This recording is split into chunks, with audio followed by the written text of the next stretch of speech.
नमस्कार दोस्तों, सरंग क्लासेस में आप सभी का स्वागत है। आज इस वीडियो में मैं आप सबके लिए सामान्य हिंदी का प्रैक्टिस सेट लेकर आया हूं, जो कि आगे आने वाले एग्जाम्स जैसे कि बिहार एसएससी, बिहार दरोगा के मेंस एग्जाम, बीपीएससी और भी अन्य एग्जाम के लिए बहुत ही इम्पॉर्टेंट है। इस सेट में जितने भी हिंदी के क्वेश्चन हैं ये बहुत इंपॉर्टेंट है, इसलिए किसी भी क्वेश्चन को स्किप न करें और वीडियो को पूरा अंत तक देखें, क्योंकि कोई भी क्वेश्चन रिपीट हो सकता है। और आज हम इस सेट का 9 नंबर सेट सॉल्व करेंगे। यदि आपने 1 से 8 नंबर तक के सेट को नहीं देखा है तो ज़रूर देखें, लिंक मैंने डिस्क्रिप्शन बॉक्स में डाल दिया है, आप उन सेट्स को भी देख लें, क्योंकि उन सारे सेट्स के भी क्वेश्चंस बहुत इंपॉर्टेंट है। तो चलिए फिर शुरू करते हैं आज के हम वीडियो को। आज का पहला सवाल है, काठ की हांडी बार बार नहीं चढ़ती। इस मुहावरे का क्या अर्थ है? काठ की हांडी बार बार नहीं चढ़ती।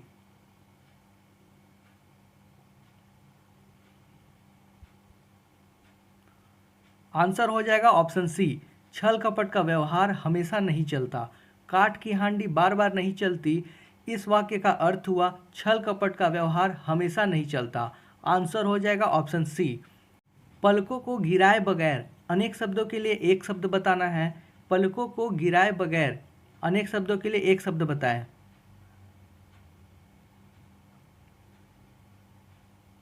आंसर है ऑप्शन डी, निर्निमेष। आंसर हो जाएगा ऑप्शन डी, निर्निमेष। पलकों को गिराए बगैर का अर्थ हो जाएगा निर्निमेष। अगला सवाल, जिजीविषा का क्या अर्थ है? आपको बताना है ये जो शब्द है जिजीविषा, इस शब्द का क्या अर्थ होता है?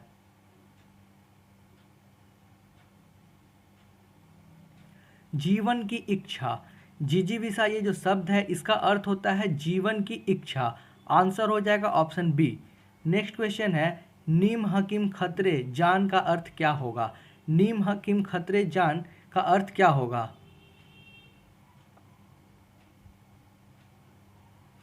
आंसर होगा ऑप्शन डी, अल्प विद्या भयंकर। यानी अगर किसी के पास अल्प विद्या यानी कि कम ज्ञान है तो वो चीज़ खतरनाक साबित हो सकता है। तो इसी का ये मुहावरा है, नीम हकीम खतरे जान। आंसर होगा ऑप्शन डी, अल्प विद्या भयंकर। अगला सवाल, वाक्य में आपको अशुद्ध भाग का चयन करना है। ये जो वाक्य है, इधर आजकल मौसम की वर्षा हो रही है, इस वाक्य में आपको बताना है कि किस भाग में गलती है।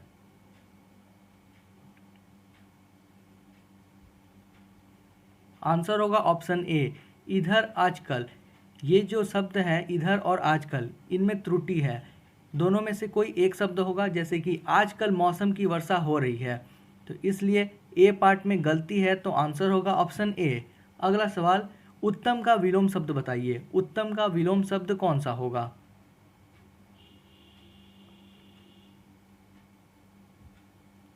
आंसर है ऑप्शन सी, अधम।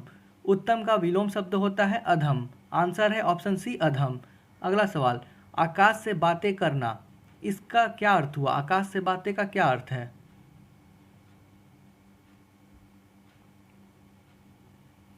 आंसर होगा ऑप्शन बी, बहुत ऊंचा होना। आकाश से बातें का अर्थ हुआ बहुत ऊंचा होना। नेक्स्ट क्वेश्चन, वर्तमान हिंदी का प्रचलित रूप कौन सा है? वर्तमान में जो हिंदी है ये कौन सा रूप है? आंसर होगा ऑप्शन सी, खड़ी बोली।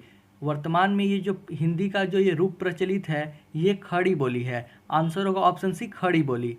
अगला सवाल, विवेक ने श्रेष्ठ कुल में जन्म लिया। यहाँ पर ये जो वाक्य है श्रेष्ठ कुल में जन्म, आपको बताना है कि इसके लिए एक शब्द बताना है। अनेक शब्द के लिए एक शब्द बताना है कि ये जो वाक्य है श्रेष्ठ कुल में जन्म, इसका एक शब्द बताएं। आंसर होगा ऑप्शन ए, कुलीन। श्रेष्ठ कुल में जन्म का मतलब होता है कुलीन। कुलीन का अर्थ हुआ श्रेष्ठ कुल में जन्म। आंसर होगा ऑप्शन ए। नागर का पर्यायवाची शब्द कौन सा है? 4 ऑप्शन दिए हैं, आप बताएं नागर का पर्यायवाची शब्द इन चारों में से कौन सा है? नगर, ढोल, चतुर या फिर ग्रामवासी? आंसर होगा ऑप्शन सी, चतुर। नागर का पर्यायवाची शब्द है चतुर। तेज तरार चतुर, उसे हम नागर भी बोलते हैं, तो ये हो गया नागर का पर्यायवाची चतुर। अगला सवाल, मुख्य का विलोम शब्द कौन सा होगा? मुख्य का विलोम शब्द बताएं। विमुख, प्रतिमुख, गौड़ या फिर सामान्य? आंसर होगा ऑप्शन सी गौड़। मुख्य का विलोम शब्द हो जाएगा गौड़। मुख्य मतलब होता है इम्पॉर्टेंट और गौड़ इसका विलोम शब्द हो गया, तो आंसर होगा ऑप्शन सी गौड़। अगला सवाल, इनमें से अपादान कारक की विभक्ति क्या है? अपादान कारक के साथ कौन सा ये शब्द लगेगा वो आप बताएं।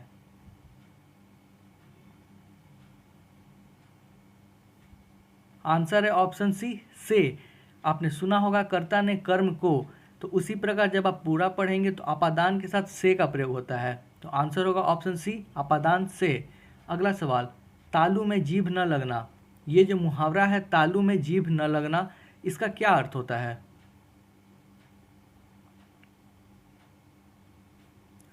आंसर होगा ऑप्शन सी चुप न रहना। तालू में जीभ न लगना का अर्थ हुआ चुप न रहना। आंसर हो गया ऑप्शन सी चुप न रहना। अगला सवाल, दिए हुए शब्द में से आपको भिन्न अर्थ वाला शब्द बताना है। 4 ऑप्शन दिए हैं, इनमें से जो भिन्न है वो आप बताएं। आंसर होगा ऑप्शन बी दिन। यहाँ पर जो ऑप्शन ए है उषा, ऑप्शन सी प्रभात, ऑप्शन डी सवेरा, इन सारे का मतलब हुआ सुबह का समय। उषा, प्रभात, सवेरा, इन तीनों का अर्थ हुआ सुबह का समय, जबकि दिन का अर्थ हुआ पूरा दिन। तो इसलिए आंसर हो जाएगा ऑप्शन बी दिन, क्योंकि ये अलग है बाकी तीनों से। अगला सवाल, जो किसी का हित चाहता हो उसे हम क्या कहेंगे? जो किसी का हित चाहता हो उसे क्या कहेंगे?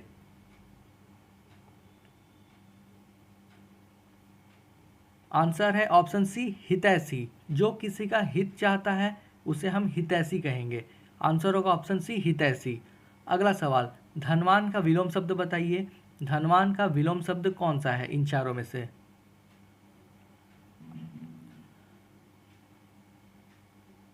आंसर है ऑप्शन ए अकिंचन। धनवान का विलोम शब्द हो जाएगा अकिंचन। अगला सवाल, जो क्रिया अभी हो रही है उसे हम कौन सा वर्तमान में कौन सा कहेंगे? जो क्रिया अभी हो रही है।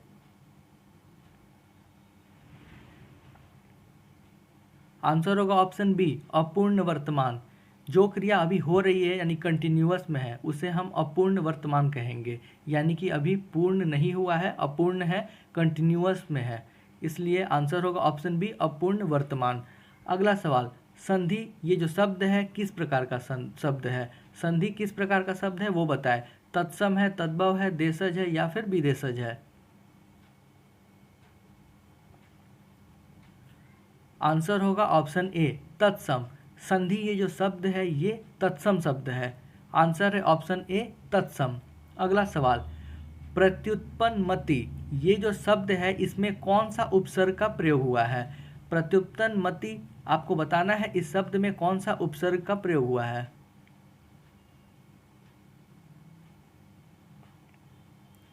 आंसर हो जाएगा ऑप्शन बी प्रति। प्रत्युत्पन्नमति ये जो शब्द है इसमें प्रति उपसर्ग का प्रयोग हुआ है। अगला सवाल, अंधकार का पर्यायवाची शब्द बताइए। अंधकार शब्द का पर्यायवाची शब्द इन चारों में से कौन सा है? पंख, आतंक, तिमिर या फिर धन?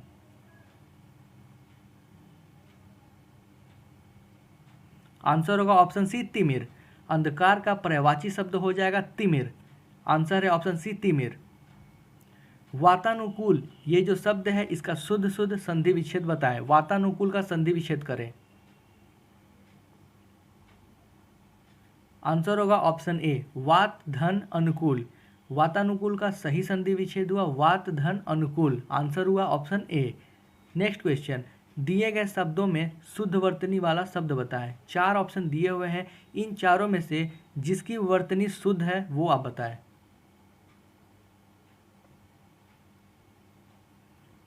आंसर हुआ ऑप्शन डी अतिरंजित।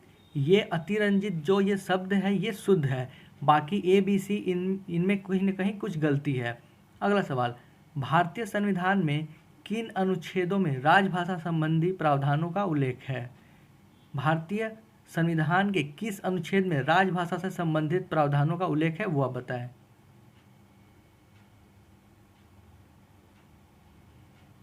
आंसर होगा ऑप्शन ए 343 से 351 तक। अनुच्छेद 343 से 351 तक संविधान में ये संविधान के अनुच्छेद में राजभाषा संबंधी प्रावधानों का उल्लेख है। आंसर होगा ऑप्शन ए अनुच्छेद 343 से 351 तक।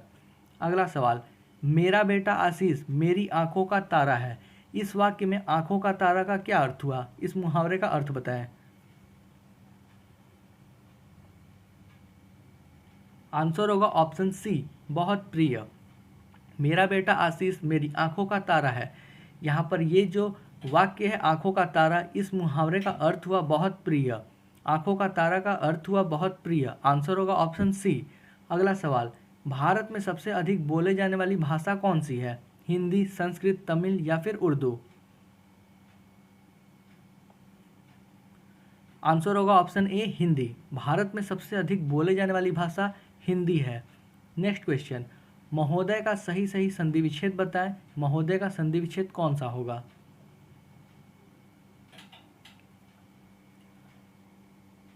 आंसर होगा ऑप्शन डी, महाधन उदय। महोदय का सही संधि विच्छेद है महाधन उदय। आंसर है ऑप्शन डी। नेक्स्ट क्वेश्चन, आपको इस वाक्य में अशुद्ध भाग का चयन करना है। मैं आज सुबह आपके घर गया था किंतु तुम घर पर नहीं मिले। इस वाक्य में किस स्थान पर गलती है वो आप बताएं।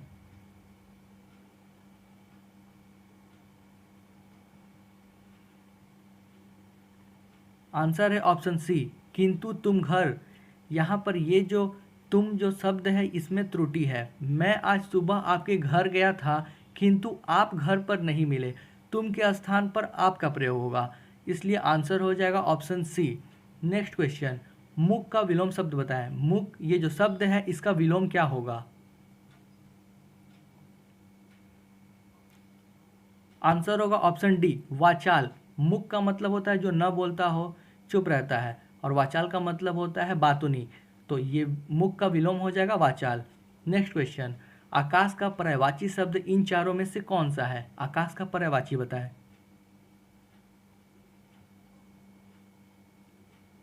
आंसर है ऑप्शन सी, व्योम। आकाश का पर्यायवाची शब्द है व्योम। नेक्स्ट क्वेश्चन, गमन शब्द को विपरीतार्थक बनाने के लिए आप किस उपसर्ग का प्रयोग करेंगे? गमन ये जो शब्द है यानी कि गमन का अर्थ हुआ जाना, तो इसको विपरीत बनाने के लिए आप किस उपसर्ग को इसमें ऐड करेंगे?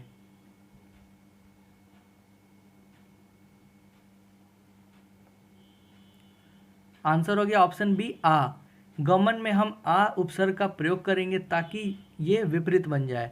गमन का मतलब हुआ जाना, और इसमें जब हम आ उपसर्ग का प्रयोग करेंगे तो ये हो जाएगा आगमन। इसका यानी कि गमन का उल्टा हो जाएगा आगमन। गमन का अर्थ हुआ जाना और आगमन का अर्थ हुआ आना, तो इस प्रकार आ उपसर्ग का प्रयोग होगा। आंसर होगा ऑप्शन बी।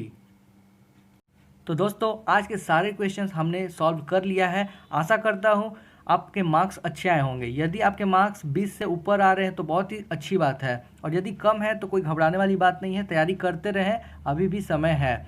और इस वीडियो को अपने दोस्तों तक जरूर शेयर करें ताकि वो भी इसका लाभ उठा सके। और साथ ही साथ अगर वीडियो आपको पसंद आया हो तो प्लीज़ लाइक करना ना भूलें। तब तक के लिए bye and thank you for watching this video.